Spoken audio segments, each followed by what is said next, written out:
Hey, I have an announcement to make. Deformer, aka Trevor Howard, the brilliant artist responsible for making all of the haunting music you hear in these episodes, has finally put together a collection of songs from the show for your enjoyment. It's called Deformer Swindled, and you can stream it on Spotify, Apple Music, YouTube, Bandcamp, or you can purchase a digital copy from the Swindled shop or from Deformer's website at deformer.black. Please go check it out and share with a friend whose life may be in need of a darker soundtrack. Again, you can stream Deformer Swindled on every major music platform, or buy a copy at deformer.black or the freshly redesigned swindledpodcast.com. I'll post links in the show notes. Enjoy the show. This episode of Swindled may contain graphic descriptions or audio recordings of disturbing events which may not be suitable for all audiences. Listener discretion is advised. Something has happened in the past 50 years where women are no longer trained to submit to a man, to serve a man. The very idea of beauty and aesthetics is being demolished to where now women are being applauded and encouraged to look like fat, outer space cyborgs. Women and gays are seen as superior to straight men. Anything that a woman or a gay person wants is theirs. But anything you want, sorry, we cannot help you. That's a man named Dariush Valizada, infamously known online as Roosh V. In 2001, Roosh V started blogging anonymously about dating in Washington, D.C., where he lived and worked as an industrial microbiologist. He shared anecdotes and advice on how to pick up women, and eventually self-published numerous books detailing his seduction strategy under the Roosh V name. He dubbed his philosophy neo-masculinity. Roosh advocated for traditional, heteronormative roles for men and women, and railed against feminism, which he accused of ushering in an era of, quote, Western degeneracy, all the while offering advice to his disciples on how to convince these lesser beings to sleep with them. The tragic paradox of the lonely male. In 2012, Roosh V launched a new website called Return of Kings, where he continued to publish what many considered misogynistic, anti-Semitic, and homophobic views. His articles included titles such as 5 Reasons to Date a Girl with an Eating Disorder, Street Harassment is a Myth, invented by socially retarded white women, Don't Work for a Female Boss, and Biology Says People on Welfare Should Die. That same year, the Southern Poverty Law Center included Roosh in its quarterly extremism report, usually reserved for terrorists and neo-Nazis. But Roosh V sparked the most controversy a few years later in 2015, when he wrote an article suggesting that rape could be eliminated if it were legalized. The idea, which he later backtracked and called a satirical thought experiment, is that women would do more to protect themselves if the constant threat of legal rape lingered around every corner. That particular article earned Roosh V a cocktail in the face when he was recognized at a bar in Montreal. How dare you fucking come to Canada? How dare you fucking come to Montreal? You think you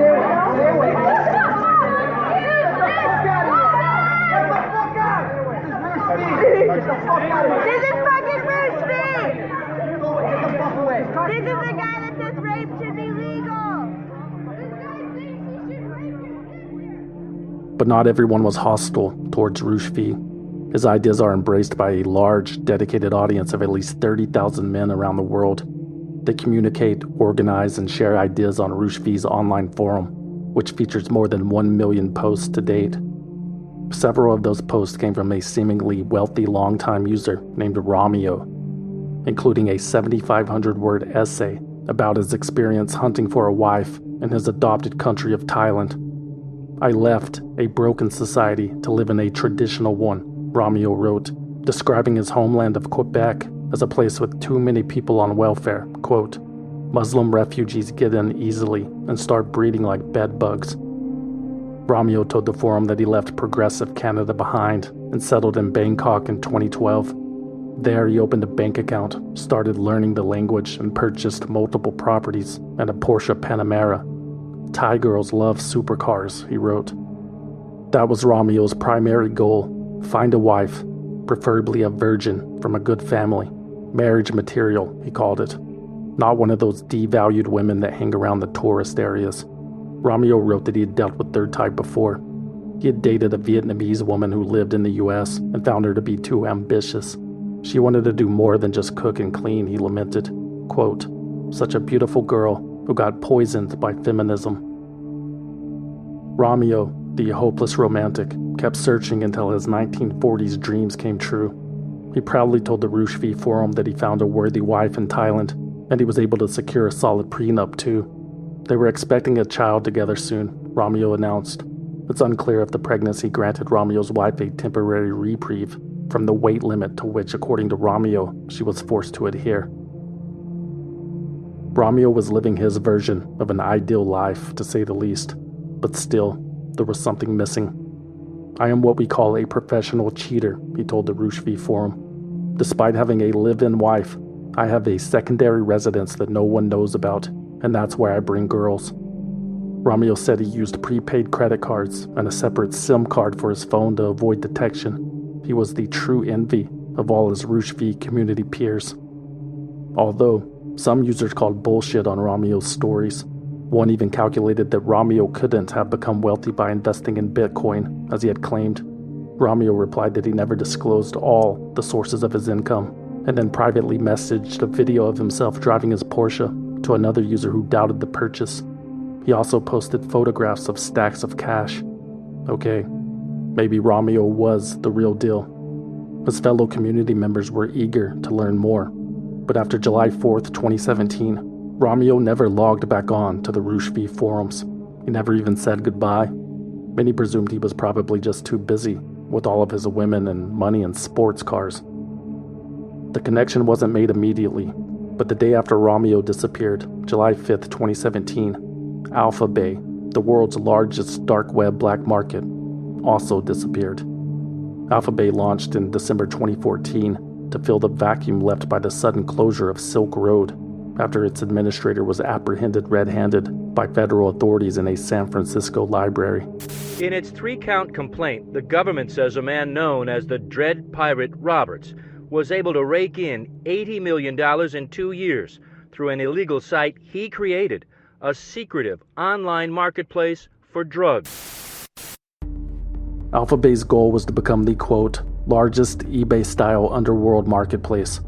With a special kind of web browser that preserves anonymity, you could purchase every type of drug imaginable, including fentanyl and heroin, credit card information, fake IDs, weapons, stolen goods, and more, with cryptocurrency, and have those items shipped directly to your house, or to a friend's house. Within 2 years, AlphaBay became the largest cryptocurrency black market of all time, 10 times the size of the Silk Road. At its peak, there were more than 369,000 product listings and more than 400,000 users. AlphaBay reportedly processed between $600,000 and $800,000 in sales per day, totaling over $1 billion in sales over its lifetime. The anonymous owners of AlphaBay kept up to 4% of every transaction for themselves, which amounted to millions of dollars every year. The beneficiaries, whoever they may be, were probably living like royalty. But was it worth the risk? Ross Ulbricht, aka Dread Pirate Roberts, the 29-year-old man behind Silk Road, had been handed an exceptionally harsh punishment: double life in prison without parole. But there was no fear. AlphaBay's head administrator understood the potential life-ending consequences and readily accepted them. In 2015, Alpha 02, as he was known, told Motherboard over encrypted chat, quote, "We have to carry on with business. We all need money to eat," adding, "Courts can stop a man, but they can't stop an ideology. Darknet markets will always be around until the war on drugs stops." Besides, Ross Ulbricht had made mistakes. He'd used his personal email address and kept a meticulous journal on Silk Road's maintenance. So sloppy. In comparison, AlphaBay's operational security was airtight. That was true. Since AlphaBay's launch, law enforcement agencies worldwide had been sniffing around for leads with no luck. That's why when the site disappeared in July 2017, many assumed it was an exit scam. It happened to other marketplaces so many times before. The owners of AlphaBay probably skipped town with all the digital reserves and turned off the light behind them. probably the Russians. That would explain AlphaBay's ban on trading in Russian information, and the quote, "Be safe, brothers," written in Cyrillic that was included in Alpha 02's post signature. Or maybe not. Perhaps there was another explanation. In November 2016, cops in Fresno, California, who had made several undercover busts ordering from AlphaBay, received a welcome tip. It came from one of AlphaBay's first registered users, and they had the welcome email to prove it. And on that early welcome email was proof of an amateurish server error. The metadata revealed where AlphaBay's servers were based and listed the AlphaBay administrator's email address, pimpalex91@hotmail.com. The Fresno cops searched the internet for that email address and found a match. According to Andy Greenberg's multi-part series about AlphaBay in Wired magazine, someone had used the email in 2008 to register a profile on a French-language social media site. The young man in the profile photo looked like a rapper, a white rapper. His name was Alex, from Quebec, born in 1991. The investigators also found accounts and postings on French-language technology forums where Pimp Alex 91 signed his full name, Alexander Kazas. With that discovery, the cops found a LinkedIn profile that revealed Mr. Kazas' profession. He owned and operated EBX Technologies, a computer repair and web design business that he started when he was 17. According to the publicly available information, Alex Kazas' business was based in Quebec, but other evidence suggested he was no longer living there. The investigators in Fresno told Wired that they found the profile for his fiancée in Thailand. Alex was in some of the photos, standing next to a gray Lamborghini. It was hard to believe this nerdy, balding 25-year-old was the brains behind AlphaBay, but all doubt was erased when the investigators uncovered an old account on a programming forum that belonged to Alex Kazas. He had been posting using the username Alpha02. Operation Bayonet was a multinational law enforcement operation that resulted from the tip sent to the Fresno police. On July 5, 2017, 2 undercover female officers from the Royal Thai Police rammed a car into the front gate of Alex Kazas' house. Alex Kazas came outside to investigate the commotion. When he reached the end of his driveway, police surrounded him and took him into custody. The plan worked like a charm. Law enforcement hoped the car wreck would surprise Kazas enough for him to leave his computers unlocked and unencrypted. And sure enough, when they entered the home, the laptop in Alex Kazas' bedroom was logged into the administrative account of AlphaBay. They had found Alpha02. The authorities shut down the site but delayed the announcement. They wanted AlphaBay's users to migrate to another dark web marketplace called Hansa. It was a honeypot. Authorities had quietly seized control of Hansa a few weeks earlier. Today, the Department of Justice announces the takedown of the dark web market AlphaBay. This is the largest dark market web place takedown in world history. Make no mistake, the forces of law and justice face a challenge from criminals and transnational criminal organizations who think they can commit their crimes with impunity by going dark. This case, pursued by dedicated agents and prosecutors, says you are not safe. You cannot hide. We will find you, dismantle your organization and network, and we will prosecute you. Alex Kazas would be prosecuted. He faced 16 felony counts, including racketeering, narcotics conspiracy, and money laundering, which carried a potential life sentence. The case against him was solid. Federal authorities found all of the passwords for the AlphaBay website, the locations of its servers, and other online identities associated with the marketplace. They'd also seized and traced Alex's crypto accounts, which revealed that his computer business, EBX Technologies, was nothing more than a front for his criminal activity. Investigators also found a well-organized spreadsheet listing all of Alex Kazas' financial holdings. His total net worth was $23 million. Almost $10 million was held in crypto. In addition, he had cash distributed across 11 different bank accounts in other countries. Some of them were registered in his wife's name. She was also arrested on a money laundering charge. According to his document, Kazas owned real estate in Bangkok, Phuket, Cyprus, and Antigua. He listed 4 Lamborghinis, a BMW motorcycle, a Mini Cooper, and a Porsche Panamera. Alex Casas was very proud, as evidenced by his post as Romeo on RooshV's forum. Monthly payments to Roosh from Alex's PayPal account proved that he was a premium member. After the arrest, RooshV, who had since transitioned grifts from pickup artistry to born-again alt-right political commentator, confirmed that Mr. Casas was part of the community, but denied knowing anything about his personal life or illegal activity. ตอนที่เกิดเหตุในห้องควบคุมผู้ต้องขังเนี่ยนายอเล็กซานเดอร์คนนี้อยู่ในห้องขังเพียงคนเดียวค่ะแล้ว On July 12, 2017, at around 7 a.m., just hours before his extradition hearing, Royal Thai police opened Alexander Casas' jail cell and found him lying face down on the floor. According to the Bangkok Post, Alex had hanged himself with a towel from his bathroom door. He was pronounced dead at the scene. And with that, the war on drugs had finally come to an end. Not really. In August 2021, the AlphaBay was resurrected, new and improved. Turns out authorities had never identified the original AlphaBay's number 2 in command, an administrator and security expert named DeSnake. And DeSnake spent the next 4 years rebuilding the marketplace from scratch. He told Wired magazine, quote, "The biggest reason I am returning is to make the AlphaBay name be remembered as more than the marketplace, which got busted and the founder made out to have committed suicide." So after all that fine police work, back to square one. However, the closure of the original AlphaBay wasn't totally pointless. The website's seized data did eventually help authorities solve a different mystery. A mystery involving billions of dollars worth of Bitcoin that was stolen from a hacked crypto exchange in 2016. A married couple of technology entrepreneurs, one of whom can best be described as the most obnoxious person on the planet, fail to hide their digital tracks on this episode of Swindled. They bribed government officials, clear violations of federal and state law, pay to play millions of taxpayer dollars that were wasted, paid tens of millions of dollars, $1 billion, dummied up its books and records to hide by falsifying its books and records, responsible for the collapse of the entire system. And in the thrall of some kind of swindle, is that right?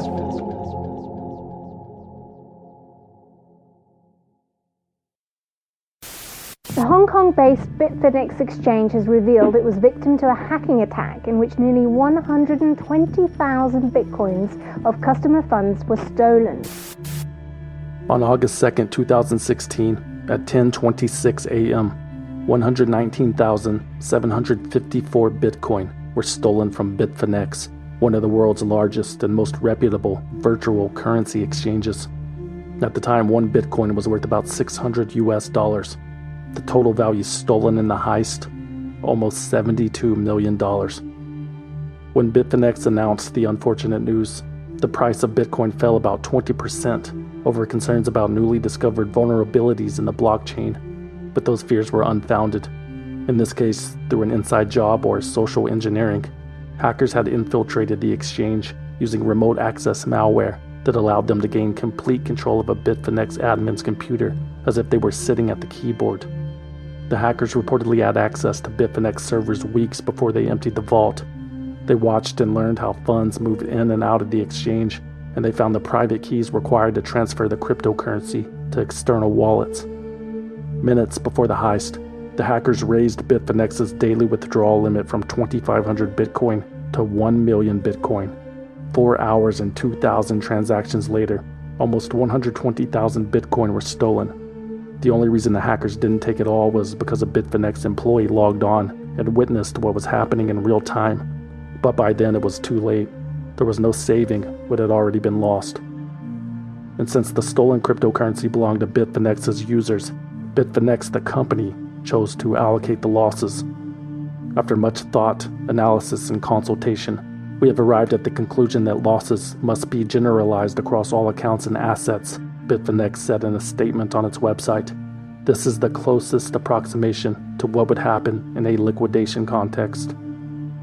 Bitfinex reduced the account balances of every one of its users by 36% and basically issued IOUs in the form of what it called BFX tokens.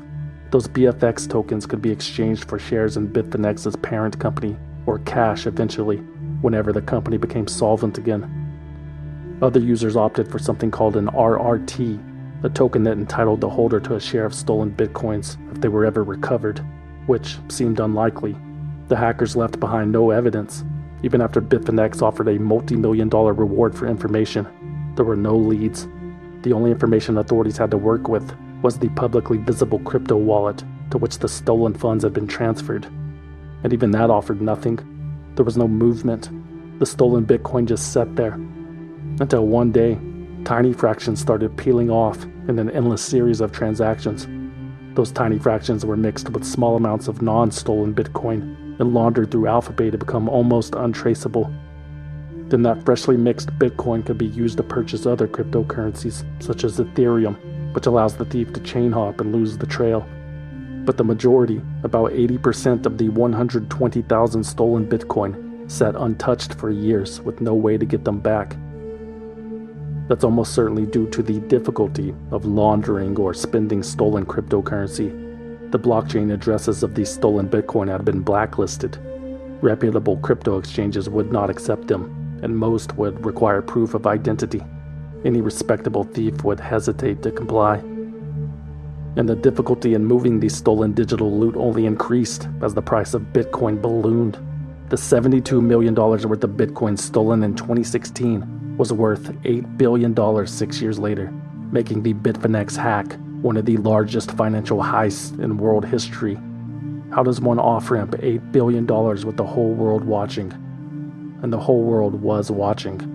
By 2021, federal authorities were hot on the trail. After AlphaBay was seized in 2017, investigators could better trace the flow of transactions. The investigation was making progress, but the legwork took years. But eventually it would pay off, and the question would finally be answered. Who were the masterminds behind this ambitious and sophisticated heist?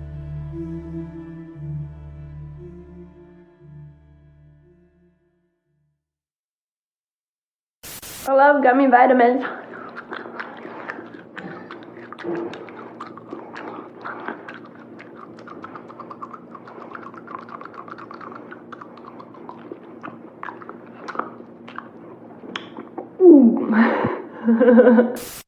Meet Heather Rhiannon Morgan, the founder and CEO of Salesfolk, an email marketing consulting company that specialized in cold email copywriting.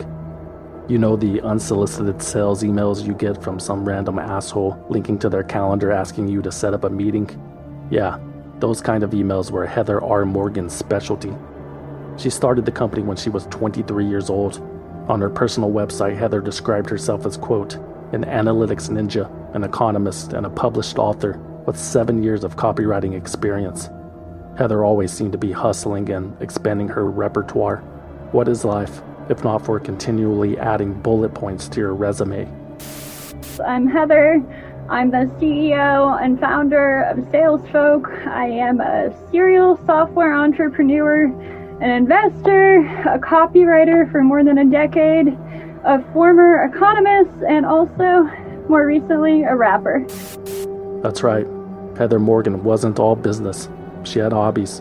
Heather was a rapper. She performed as an incredibly flamboyant and crude alter ego named Razzlekhan. What's up? Razzlekhan here. Razzle dazzle. Like Genghis Khan with more pizzazz. That's my name, Razzlekhan. I'm no music critic, but her rapping is just brutal. Take my word for it, please. Alright, fine. But don't say I didn't warn you. I'm a motherfucking beast. Living on the coast that's east. Crocodile waiting for a feast. Don't got bad yeast. I'm a badass to say the least. Keep your bullshit, please. What? Razzle dazzle, living in a glass castle. Don't fuck with no hassle. I'll gotta stay vocal. Bitcoin, Ethereum, hodl. AMC, GameStop, YOLO. The hedges short squeeze with ease, but they say no pump and dumps, please. What? Some of the motherfucking crocodile? Wall Street. Wall Street. Oh, you want more? You got it. Turkish Martha Stewart. Keep gun up in her skirt. Been trapping with dessert. Gone poppy from that dirt. Yeah, I know I'm hot, and I make your boner taut, but guess what? You don't have a motherfucking shot. You can't afford these goods. They can't be bought. Razzle dazzle, bitches. Razzle fucking dazzle. Suck a cock for a rock. In my pants, I got a big sock.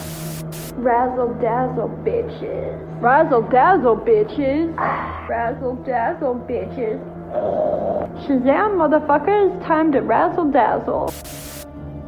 Heather Morgan shared the origin of her rap career in a 2019 column for Forbes.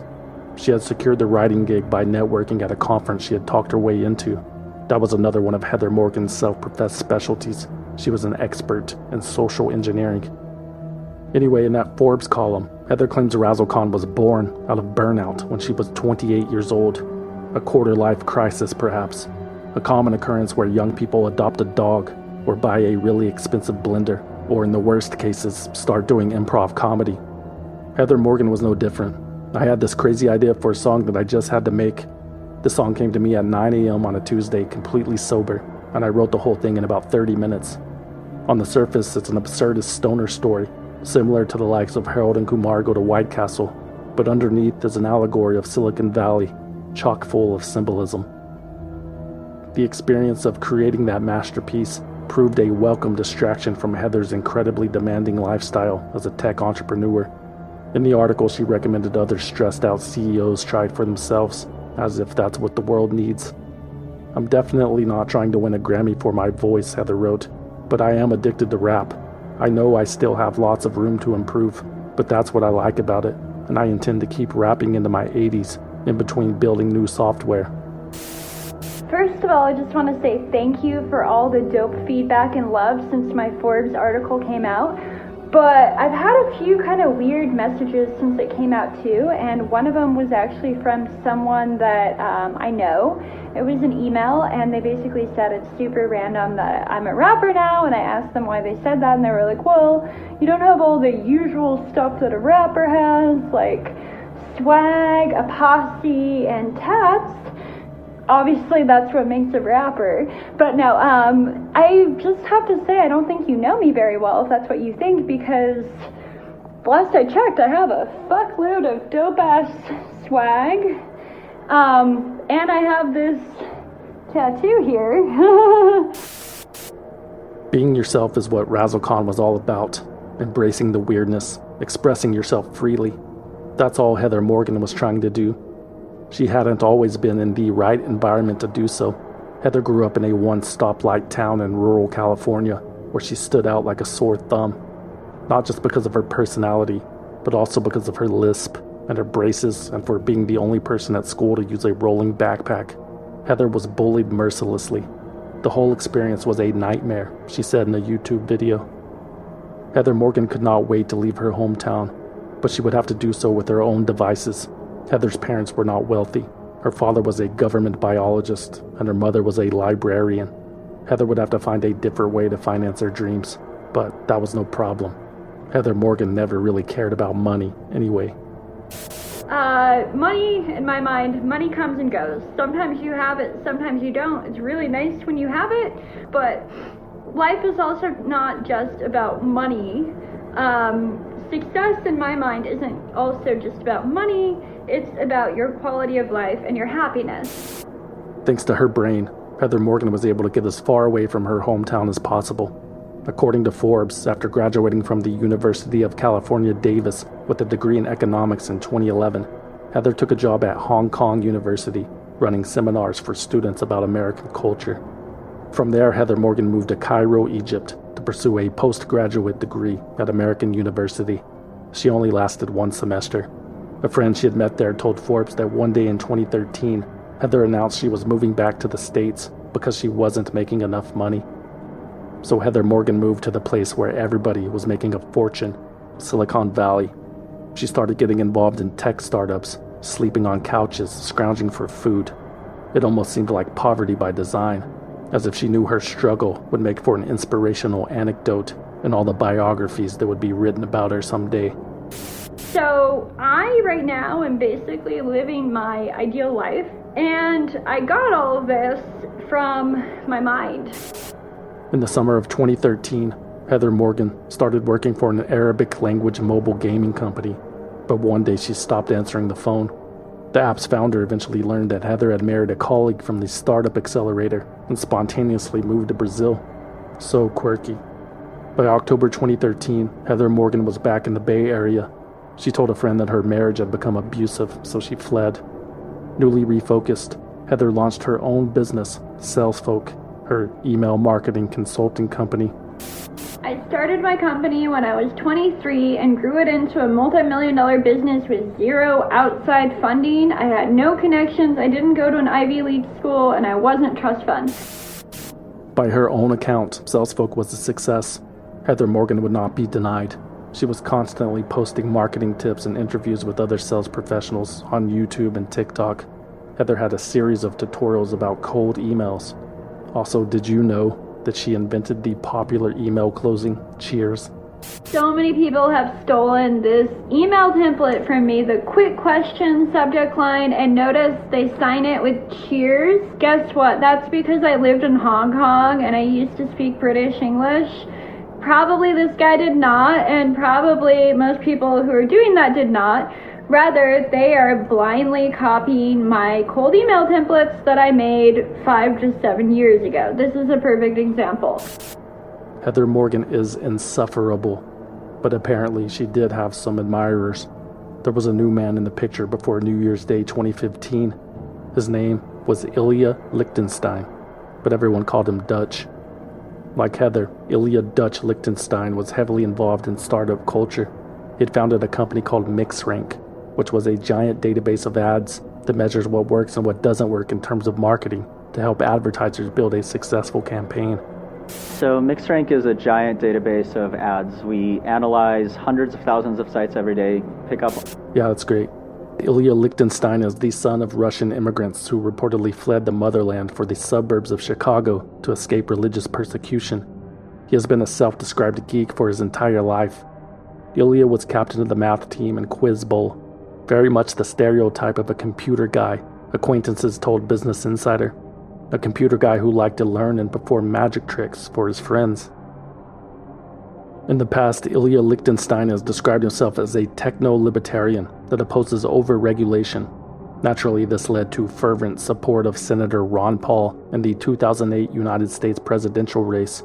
As a college freshman, Ilya Lichtenstein created a website called RonPaulFan.com, the quote, #1 source for all Ron Paul news.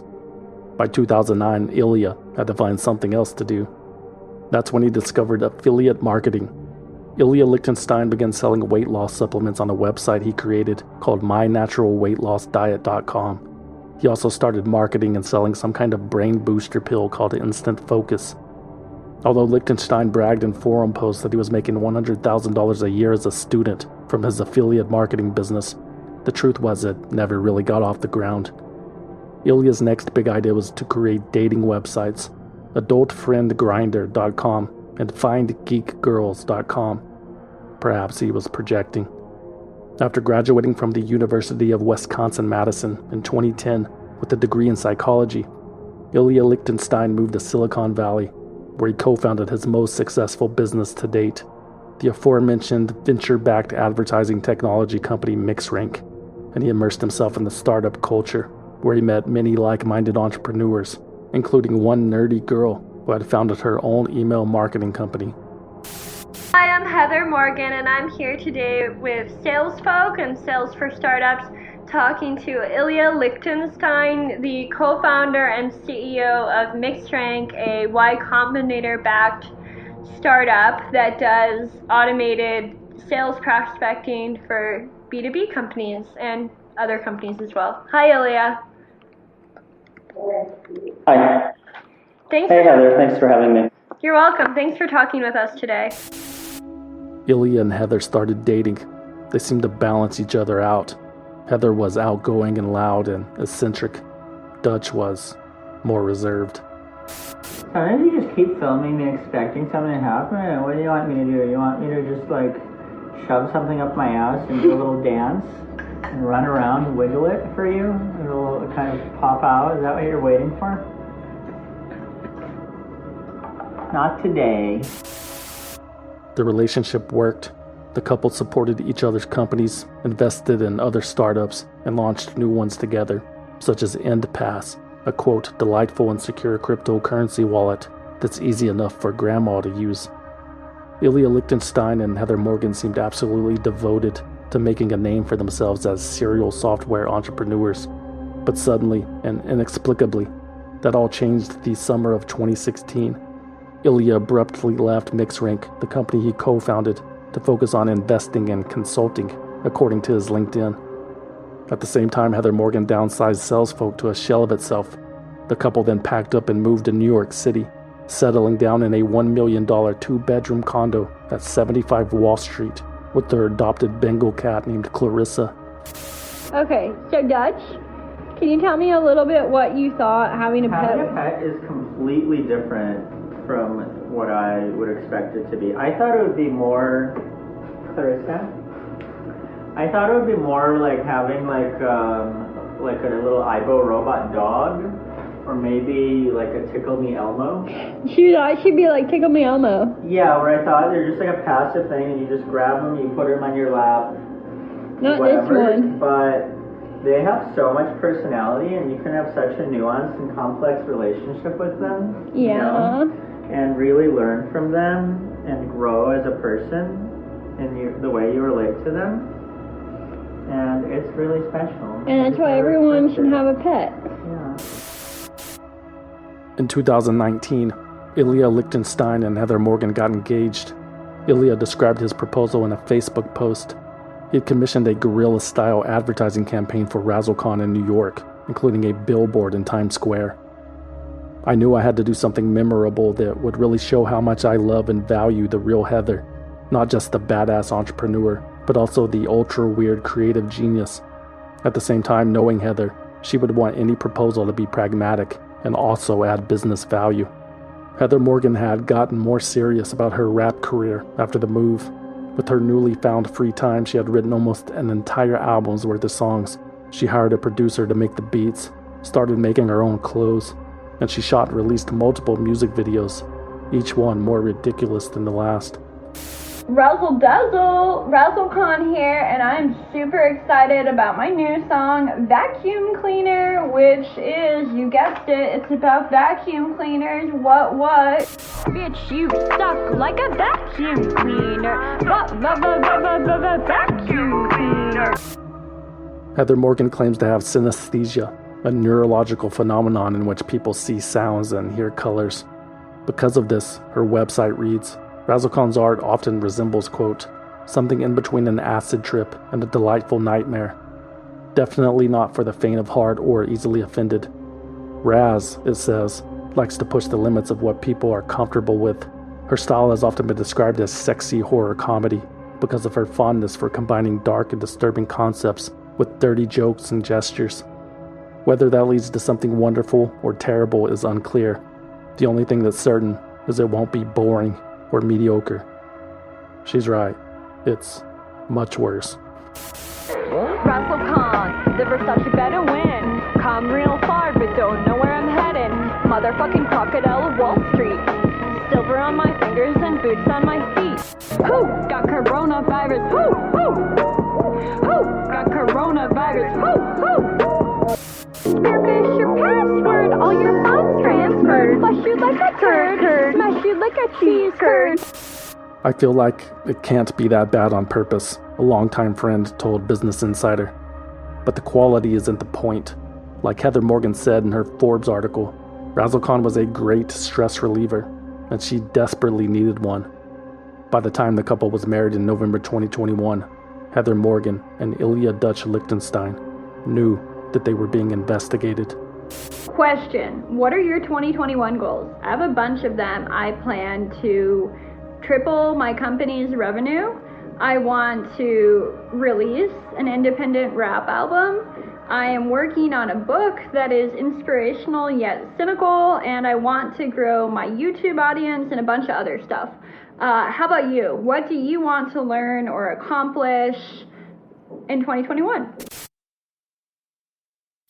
Okay, this next story is one that's caught the world's attention. A Canadian man who died while in custody in a Thai prison is now accused of being an online kingpin one who built a fortune as the mastermind of the world's largest illegal online marketplace called AlphaBay. Years of tedious and complicated police work led to this moment. Tracking the stolen Bitcoin and requesting information from internet service providers and cryptocurrency exchanges, it all took forever. But here's what investigators learned. Whoever controlled the crypto wallet containing the $8 billion in Bitcoin stolen from Bitfinex was using several classic money laundering techniques to access and use the funds. For example, the suspects created a store on AlphaBay and then made purchases from that store with the stolen loot. They also used some kind of bot that was programmed to bulk automate transactions to look like store sales, but the process wasn't complete until a crypto exchange accepted the stolen Bitcoin. To appear legit, the suspects set up several different business accounts on the exchanges with names such as Salesfolk and EndPass to make the transactions appear as sales. When approved, the stolen Bitcoin was converted to different cryptocurrencies or cashed out at a Bitcoin ATM, or it was used to purchase gift cards from Walmart, Uber, Hotels.com, and the PlayStation Network.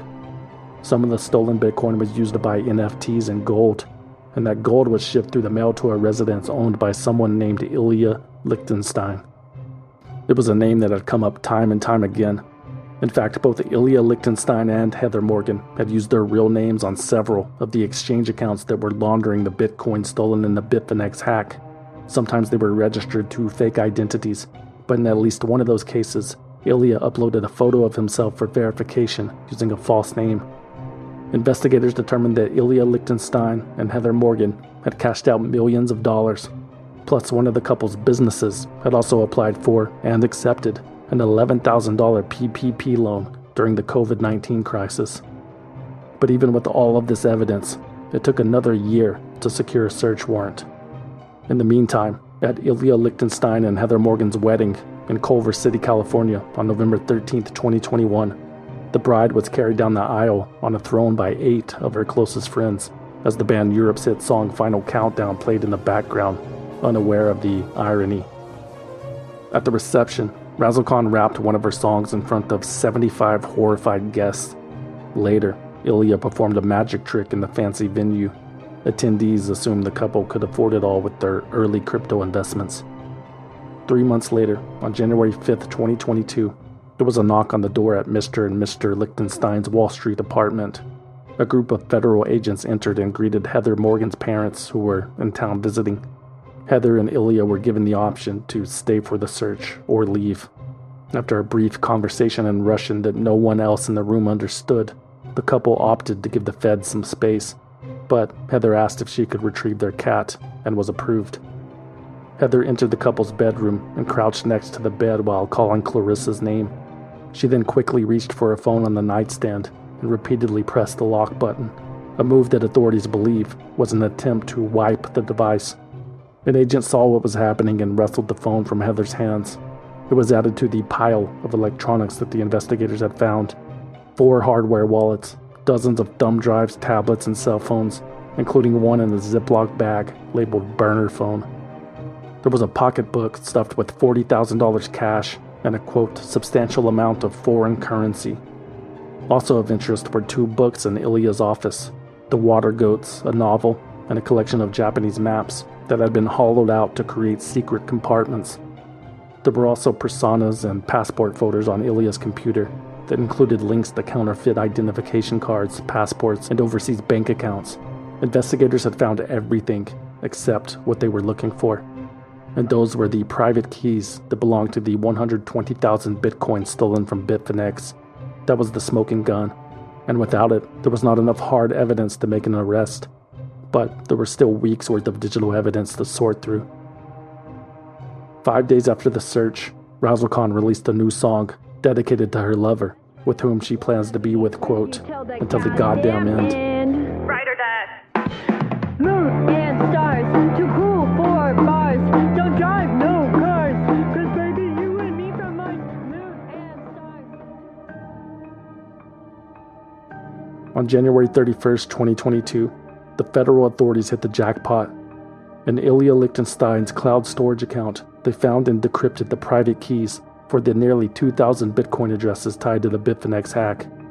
Those monitoring the transactions related to the hack noticed that 95,000 Bitcoin had been consolidated into a single wallet. Were the hackers making a move? Nope. That was the government, seizing $3.6 billion worth. 25,000 Bitcoin were untraceable and never recovered. Also, the price of Bitcoin had plunged by now. A week later, Heather Morgan posted a TikTok video complaining about her experience at a nail salon. Can I be real with you about something? You know what? I really hate nail stuff. For the longest time, I only painted one nail, my Razzle nail, right? The next day, February 8th, 2022, Heather Morgan and Ilya Lichtenstein were arrested. They were charged with conspiracy to commit money laundering and conspiracy to defraud the United States. The couple has not been charged with performing the actual hack of Bitfinex. Today, the Department of Justice has dealt a major blow to cybercriminals looking to exploit cryptocurrency. The department has charged Ilya Lichtenstein and Heather Morgan for their alleged roles in a conspiracy to launder stolen cryptocurrency taken during the 2016 hack of a virtual currency exchange. That hack resulted in the theft of almost 120,000 Bitcoin, which at the time was worth approximately $71 million. Today, the value of that Bitcoin has grown to over $4.5 billion. The message to criminals is clear. Cryptocurrency is not a safe haven. We can and we will follow the money no matter what form it takes. My initial reaction was it was one of those fake news articles that paste in names of your friends, one friend of the couple told Business Insider. I was that level of shocked. A former employee of Heather Morgan said that based on her perception of the couple, it is almost comical that this happened. Another friend wasn't surprised at all. Quote, I 110% think they would be capable of doing it. Ilya Lichtenstein and Heather Morgan, 34 and 31 years old respectively, both pleaded not guilty. Ilya posted a $5 million bond secured by his parents' home. His passports were seized and he was given house arrest. Heather's bond was $3 million with the same conditions. However, the Justice Department in Washington, D.C. reversed the New York judge's decision to allow the couple to post bail, citing evidence that they were a potential flight risk. In addition to their access to numerous fraudulent identities and established foreign bank accounts, Ilya had citizenship in Russia, and as his wife, so did Heather. Russia does not extradite. In theory, they could avoid prosecution indefinitely. The prosecutors alleged that the couple already had plans in place to leave, pointing to a 2019 month-long trip to Ukraine, where they received a suspicious package from Russia at a hotel they weren't staying in. Not to mention the couple might still have access to the 25,000 stolen Bitcoin that was never recovered, which are now worth approximately $70 million. Morgan and Lichtenstein's lawyers argued that the couple would not leave because their parents would lose their homes. Also, Heather could only conceive through in vitro fertilization, and she was storing frozen embryos in New York. If Heather fled, she would also have to leave behind her future family. Ilya Lichtenstein was held without bail. Heather Morgan was released until her trial. According to Bloomberg, Heather returned to the couple's apartment on Wall Street and immediately started having a moving cell, which included everything from 3 electronic deadbolts to a fake Banksy print. Heather was also granted permission to find legitimate employment until her case is resolved. Razzlekhan never stopped grinding. Razzle dazzle, bitches. 6 months later, Heather Morgan broke her social media silence, first by denying any association with all the crypto and NFTs that had popped up using her likeness and name. A week later, she tweeted out a job search, quote, looking for remote B2B growth, marketing, sales, copywriting, demand gen work. Can be contract or potentially full-time. Have 10 years experience, including remotely managing distributed teams. DM me to discuss. Serious opportunities with B2B tech companies only. Thanks. Since their bond hearing, Heather Morgan and Ilya Lichtenstein have hired separate lawyers. Heather is reportedly working on a plea deal. The couple's next hearing is scheduled for 2023. Razzlekhan, over and out, cunt.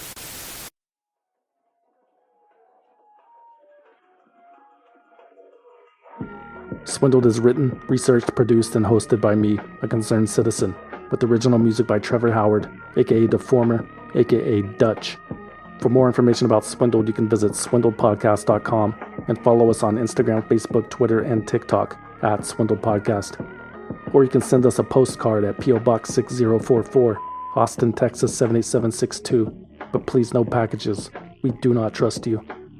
Swindled is a completely independent production, which means no network, no investors, no bosses, no shadowy money men, no rapping. We plan to keep it that way, but we need your support. Become a valued listener on Patreon, Apple Podcast, or Spotify at valuedlistener.com. For as little as $5 a month, you will receive early access to new episodes and exclusive access to bonus episodes that you can't find anywhere else, and everything is 100% commercial free. Become a valued listener at valuedlistener.com. Or if you want to support the show and need something to wear in your next music video, consider buying something you don't need at swindledpodcast.com/shop. There are t-shirts, patches, hats, hoodies, posters, coffee mugs, and more. swindledpodcast.com/shop. And remember to use coupon code CAPITALISM to receive 10% off your order. If you don't want anything in return for your support, you can always simply donate using the form on the home page. That's it. Thanks for listening.